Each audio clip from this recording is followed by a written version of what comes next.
कहानी है बिहार के एक छोटा सा गांव हरियापुर, जहां के लोग बहुत ही नेक दिल और शांत स्वभाव के थे।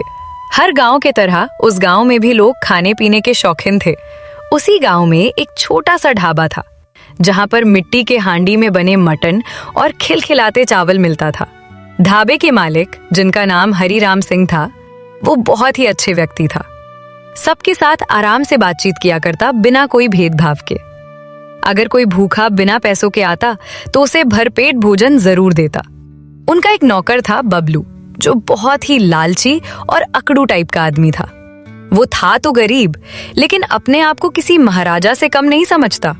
उनके ढाबे पर हमेशा लोगों की भीड़ लगी रहती थी। वाह भाई, आज तुम्हारे हाथ की बनी हांडी मटन खाकर मजा आ गया।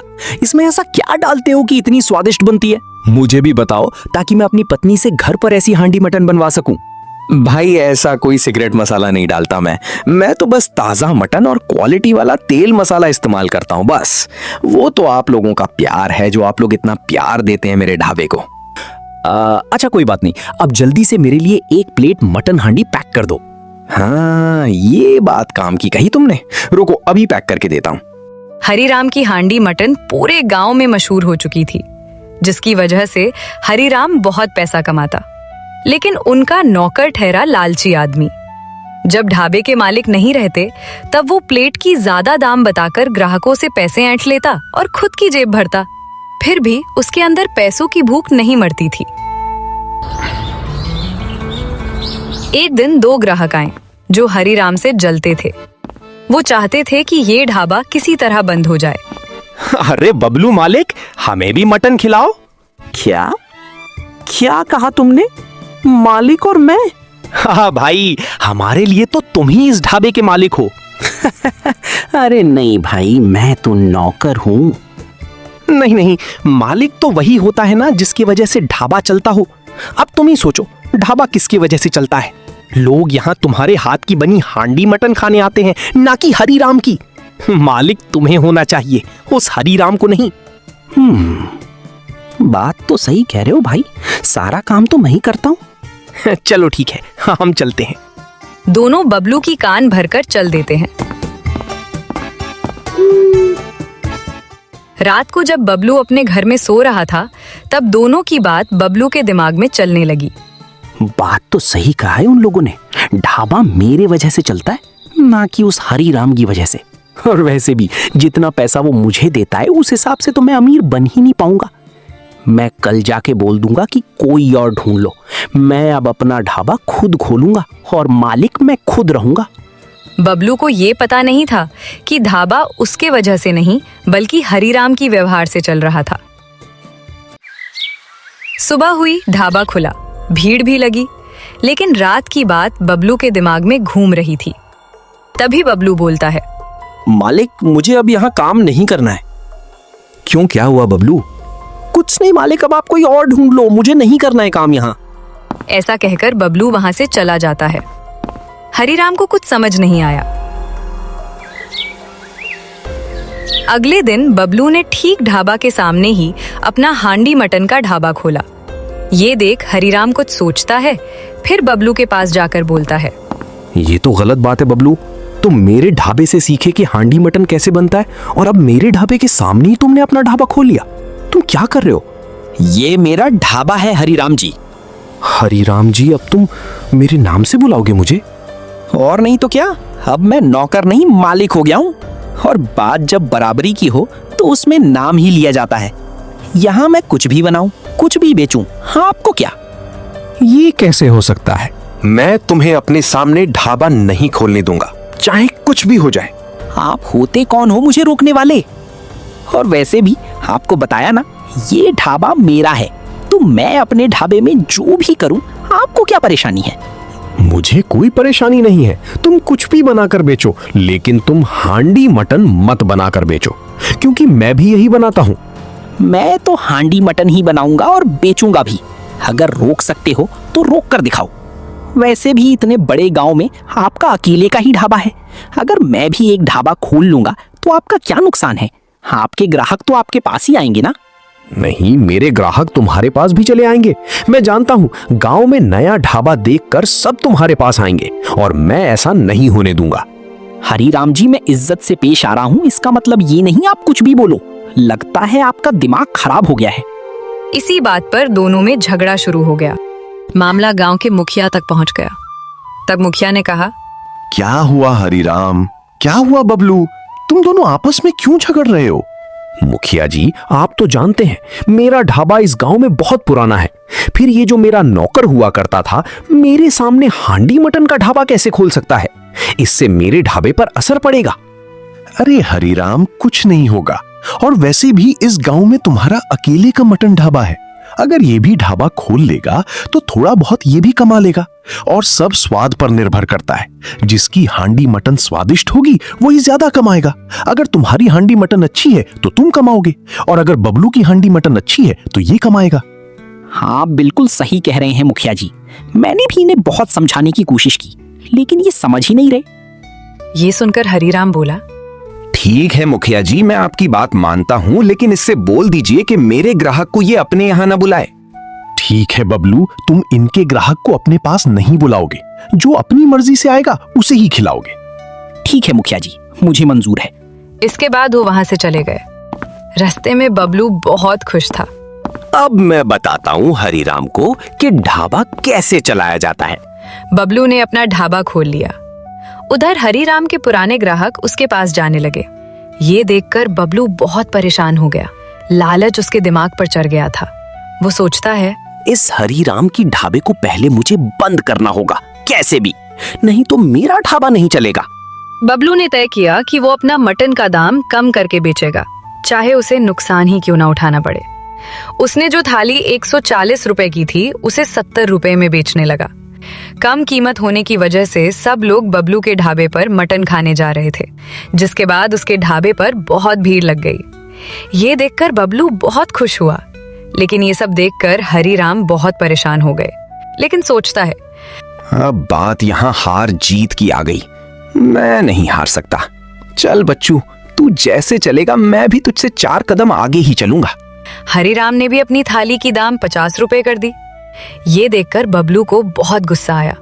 ये क्या, इस हरीराम ने तो मेरे से भी अपना हांडी मटन की कीमत कम कर दी। मैंने तो 70 रुपए का किया है, लेकिन इसने तो 50 रुपए की कर दी। अब मुझे कोई दूसरा तरीका अपनाना पड़ेगा। मैं किसी को भी अपने सामने टिकने नहीं दूंगा। बबलू ने मटन में मिलावट चालू कर दी, जिससे मटन का दाम मेकअप रहे। लेकिन हरीराम पहले जैसे ही क्वालिटी वाला मटन चावल 50 रुपए में देने लगा, जिसके बाद सब लोग बबलू का ढाबा छोड़कर हरीराम के ढाबे पर जाने लगे। तभी एक ग्राहक बोला, वाह भाई, तुमने अपनी हांडी मटन की कीमत कम करके हम गरीब लोगों के लिए और मजा करा दिया। हाँ भाई, तुम लोगों के लिए तो मैं इसकी कीमत 20 रुपए भी कर दूंगा, लेकिन तुम लोग बस मेरे ढाबे पर आते रहो। क्यों नहीं, हम तो सिर्फ तुम्हारे ही ढाबे पर आएंगे। वैसे भी तुम्हारे अलावा यहाँ कोई अच्छी हांडी मटन नहीं बनाता, और तुम्हारा ढाबा वैसे भी इस गांव में बहुत पुराना है। हाँ, लेकिन कुछ लोग मुझसे ही सीखकर मेरा ही मुकाबला करने आ गए हैं। अरे तुम बहुत ध्यान मत दो भाई, तुम अपना काम करो, क्योंकि अगर तुम इतनी स्वादिष्ट हांडी मटन इतनी कम कीमत में बेचोगे तो कोई दूसरी जगह क्यों जाएगा। दूसरे दिन एक बूढ़ा आदमी बबलू के ढाबे पर आया। बेटा, एक प्लेट मटन कितने की है? एक प्लेट 70 रुपए की है, बताइए कितनी प्लेट दूं? मेरे पास केवल 20 रुपए हैं और मैंने सुबह से कुछ नहीं खाया है। अगर इतने में कुछ खाने को मिल जाए तो दे दो। मैंने यहाँ कोई लंगर नहीं लगाया है। वैसे भी मैंने अपनी हांडी मटन की कीमत आधी कर रखी है, और अब तुम चाहते हो कि मैं तुम्हें 20 रुपए में दे दूं। तुम्हें यहाँ 20 रुपए में कुछ नहीं मिलेगा। जब तुम्हारी जेब में 70 रुपए हो तब आना। अब यहाँ से जाओ। ये सारी बातें दूर खड़ा हरीराम सुन लेता है और उस बूढ़े आदमी को अपने ढाबे पर लेकर जाता है और उसे हांडी मटन की प्लेट देते हुए कहता है, ये लीजिए काका, आराम से खाइए। लेकिन बेटा, मेरे पास इतने पैसे नहीं है कि मैं ये प्लेट खरीद कर खा सकूं। अरे काका, क्या मैंने आपसे पैसे मांगे? नहीं ना, आप बस जी भर कर खाइए, पैसों की चिंता मत कीजिए। धन्यवाद बेटा, आज तुमने एक भूखे इंसान का पेट भरा है। मेरा आशीर्वाद है, जब भी कोई तुम्हारे साथ बुरा करेगा तो आगे चलकर उसका भी भला नहीं होगा, उसके साथ भी बुरा ही होगा। समय धीरे धीरे बीत रहा था। अपने लालच के चक्कर में बबलू को नुकसान पर नुकसान हो रहा था, लेकिन वो सिर्फ हरीराम को नीचा दिखाना चाहता था, जिसकी वजह से बबलू सारी हदें पार कर रहा था। और एक दिन वो खुद से कहने लगा, अगर ऐसा ही चलता रहा तो सिर्फ इसका ही नहीं बल्कि मेरा ढाबा भी बंद हो जाएगा। क्यों ना मैं इस हरीराम का ढाबा ही जलवा दूं, जिससे उसका ढाबा जल जाएगा और वो यहाँ से भाग जाएगा। नहीं नहीं, मुझे ऐसा नहीं करना चाहिए। ऐसा कहकर वो अपने काम में लग जाता है। अगली सुबह जैसे ही हरीराम अपने ढाबे पर पहुंचता है, वो जोर जोर से चिल्लाने लगता है, अरे मेरे ढाबे को किसी ने जला दिया, कोई तो आग बुझाओ, मैं तो अब लुट गया भैया, बर्बाद हो गया, अब क्या करूं मैं। पूरा गांव वहां इकट्ठा हो जाता है और सब लोग हरीराम के जलते हुए ढाबे को देखने लगते हैं, लेकिन किसी को समझ नहीं आता कि ये सब किसने किया। तब हरीराम बबलू की तरफ देखकर कहता है, मुझे पूरा यकीन है कि ये सब बबलू ने किया है। मुझे पता है ये मुझसे और मेरे ढाबे से जलता था। मैं ऐसा क्यों करूंगा? मैं आपसे क्यों जलूंगा?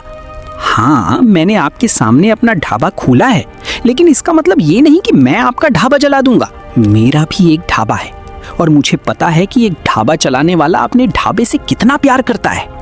मैं बर्बाद हो गया, लुट गया मैं तो। हरीराम बहुत दुखी हो जाता है और वहां से चला जाता है। बबलू बहुत खुश था क्योंकि हरीराम ने अपना ढाबा बंद जो कर दिया था। उसने अपनी हांडी मटन फिर से 140 रुपए की कर दी थी और लोग मजबूरी में उसी के पास मटन खाने जाते थे। एक दिन मुखिया उसके ढाबे पर मटन खाने आया। ये क्या बात हुई? जैसे ही हरीराम ने अपना ढाबा बंद किया, तुमने अपनी हांडी मटन की कीमत बढ़ा दी। ये बिल्कुल सही नहीं है बबलू। मुखिया जी, अब आपको तो पता ही है कि मटन कितना महंगा हो गया है और फिर हांडी मटन बनाने में कितना समय लग जाता है। मैं लोगों को मिलावटी मटन नहीं खिलाना चाहता, इसलिए मैंने कीमत थोड़ी बढ़ा दी है ताकि स्वाद में कोई कमी ना आए। ठीक है, भले ही तुम कीमत बढ़ा देना, लेकिन मिलावटी चीज मत बेचना। चिंता मत कीजिए मुखिया जी, वैसे भी आप हमारे पुराने ग्राहक हैं, मैं आपसे क्यों झूठ बोलूंगा। मुझे अपना ढाबा चलाना नहीं है क्या? बात तो तुम सही कह रहे हो। चलो, अब मेरे लिए भी मटन की प्लेट लगा दो और 2 प्लेट पैक भी कर देना। इसके बाद बबलू हांडी मटन बनाने में लग गया, लेकिन वो अभी भी मटन में मिलावट करता। जो मटन रात को बच जाता, उसे भी वो दूसरे दिन मिलाकर बेच देता। समय धीरे धीरे बीत रहा था। एक दिन की बात है, मुखिया ने बबलू को बुलाया। जब बबलू वहां पहुंचा तो उसने देखा कि हरीराम पहले से ही वहां मौजूद था। मुखिया बहुत गुस्से में था और उसने बबलू से कहा, क्यों बबलू, मैं क्या सुन रहा हूँ? तुम मिलावटी हांडी मटन बेच रहे हो और तुमने ही हरीराम का ढाबा भी जलवा दिया है। नहीं मुखिया जी, हरीराम झूठ बोल रहा है, मैंने कुछ नहीं किया। मैं ऐसा क्यों करूंगा? अच्छा मुखिया जी, आप इससे जरा ये पूछिए कि इसे कैसे पता चला कि मैंने आपको ये बात बताई है कि इसने मेरा ढाबा जलवा दिया। ये सुनकर मुखिया चौंक गया। हाँ बबलू, मैंने तुम्हें ये नहीं बताया कि हरीराम ने तुम पर आरोप लगाया है। फिर तुमने हरीराम का नाम क्यों लिया? जब वो यहाँ खड़ा है तो उसी ने आपको बताया होगा ना, और कौन बताएगा? नहीं, मुझसे ये बात हरीराम ने नहीं बल्कि नीरज ने कही थी, क्योंकि उसका कहना है कि तुमने उसी से हरीराम का ढाबा जलवाया था और इसके लिए तुमने उसे पैसे भी दिए थे। बबलू के पांव तले जमीन खिसक गई। उसे नहीं लगता था कि उसकी सच्चाई सबके सामने आ जाएगी, क्योंकि हरीराम का ढाबा उस बबलू ने ही नीरज को पैसा देकर उससे जलवाया था। तभी नीरज सबके सामने आता है। हाँ मुखिया जी, यही सच है। बबलू ने ही मुझे पैसा दिया था और मैंने ही हरीराम के ढाबे में आग लगाई थी। मैं पैसों के लालच में आ गया था। मुझे माफ कीजिए मुखिया जी, ये आदमी जैसा दिखता है वैसा है नहीं। बहुत ही लालची आदमी है ये बबलू। उसकी बात सुनकर हरीराम ने मुखिया से कहा, मुखिया जी, मैंने आपको पहले ही कहा था कि मेरे ढाबे को जलाने में बबलू का ही हाथ है, लेकिन आपने मेरी बात पर भरोसा नहीं किया। लेकिन किसी ने सच ही कहा है, चोरी कितना भी छिपा लो एक दिन सामने आती जरूर है। अब सच सच बताओ बबलू, तुमने हरीराम का ढाबा क्यों जलवाया? और इतने दिनों से तुम लोगों को बासी बचे मटन को दूसरे दिन मिलाकर खिला रहे थे। मैंने तुमसे उस दिन भी कहा था, लेकिन तुमने मुझे उस दिन अपनी मीठी मीठी बातें करके फंसा लिया। मुझे माफ कर दीजिए मुखिया जी, मैं लालच में अंधा हो गया था। मैं नहीं चाहता था कि कोई मेरे सामने अपना कारोबार खड़ा करे, इसीलिए मैंने ये सब किया। मैं जैसे तैसे तो नौकर से मालिक बना था। मुझ में बहुत घमंड आ गया था मुखिया जी, मुझे माफ कर दीजिए। अच्छा, तो तुम इसके लिए इतना सब करोगे? तुमने बहुत बड़ा अपराध किया है। तुमने ना सिर्फ हरिराम का ढाबा जलवाया, बल्कि हमारी सेहत के साथ भी खिलवाड़ किया है। अब तुम्हें इसकी सजा मिलेगी। नहीं नहीं मुखिया जी, मुझे माफ कर दीजिए। मालिक, आप भी मुझे माफ कर दीजिए। लालच का पर्दा अब मेरे आंख से हट गया है। लालच में आकर मुझसे बहुत बड़ी गलती हो गई। मुखिया जी, मालिक का जो भी नुकसान हुआ है, मैं वो भरने के लिए तैयार हूँ। वो तो तुम्हें भरना ही पड़ेगा, और तुम मेरे अगले आदेश तक अपना ढाबा भी नहीं खोल पाओगे। नहीं मुखिया जी, मैं अब कोई ढाबा नहीं खोलूंगा। मालिक, मुझे आप काम पर रख लीजिए। मैं अब कोई गलत काम नहीं करूंगा। बस एक बार मुझे माफ कर दीजिए। ठीक है बबलू, मैं तुम्हें एक और मौका देता हूं, ना कि इसीलिए कि तुम नौकर बनो, बल्कि इसीलिए कि तुम्हें तुम्हारी गलतियों का एहसास हो गया है। अगर तुम ये ढाबा ईमानदारी से चलाते तो मुझे कोई दिक्कत नहीं होती, लेकिन तुमने लालच किया। अब लालच का परिणाम तो देख ही लिए। चलो, अब मैं तुमको अपने ढाबे का 50% का मालिक बनाता हूं। अब से ईमानदारी से काम करना बस। धन्यवाद मालिक, आपने मुझे माफ कर दिया। मेरे लिए यही बड़ी बात है। उसके बाद बबलू मन लगाकर ईमानदारी से हरिराम के साथ काम करने लगा। लालच का परिणाम हमेशा गलत ही होता है, ये बात हम सबको याद रखनी चाहिए। तो दोस्तों, हमारी ये कहानी यहीं पर खत्म होती है। हमारे पिछले कहानी में कमेंट किए थे बबलू लखनऊ से, नीरज बिहार से, तो ये कहानी उनके नाम से थी। अगर आप भी हमारी कहानी में अपना नाम इस्तेमाल करना चाहते हो तो वीडियो को लाइक और चैनल को सब्सक्राइब करके कमेंट में आप अपना नाम और आप कहां से हो हमें जरूर बताएं। हमारी कोशिश रहेगी कि अगली कहानी में आपका नाम इस्तेमाल हो। मिलते हैं अगली कहानी के साथ। राधे राधे दोस्तों।